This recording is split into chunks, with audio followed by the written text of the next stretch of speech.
বয়সটা মোটে ১৩ বছর ২৩৪ দিন। এই বয়সে কাঁধে ব্যাগ নিয়ে স্কুলে যাওয়ার বদলে কিট ব্যাগ নিয়ে খেলতে যাবেন আইপিএলে, সামলাবেন মিচেল স্টার্কদের মতো বোলারদের। ভাবা যায় না, এমন কিছুই ঘটেনি। তবে যা হতে যাচ্ছে সেটা বিস্ময়করই বটে। ১৪ না পেরোনো বৈভব সূর্যবংশী ডাক পেয়েছেন ২০২৫ আইপিএলের মেগা নিলামে। বিহারের বিস্ময় বালক বৈভব সূর্যবংশী মাত্র ১৩ বছরেই খেলে ফেলেছেন ভারতের অনূর্ধ্ব ১৯ টেস্ট দলে। গেল মাসে অস্ট্রেলিয়া অনূর্ধ্ব ১৯ দলের বিপক্ষে করেছেন ৫৮ বলে সেঞ্চুরি। এখানেই শেষ নয়, এর আগে খেলেন রঞ্জি ট্রফিতে।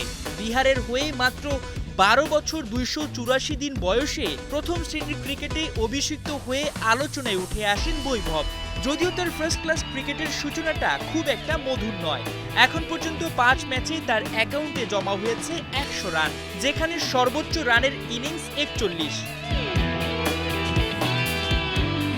বয়সে ছোট হলেও এরই মধ্যে বেশ কয়েকটি টুর্নামেন্ট খেলে নিজের জাত চেনাতে শুরু করেছেন এই ক্রিকেটার। বিহারের হেমান ট্রফিতে করেছিলেন ৮ ম্যাচে ৮০০ রানের বেশি।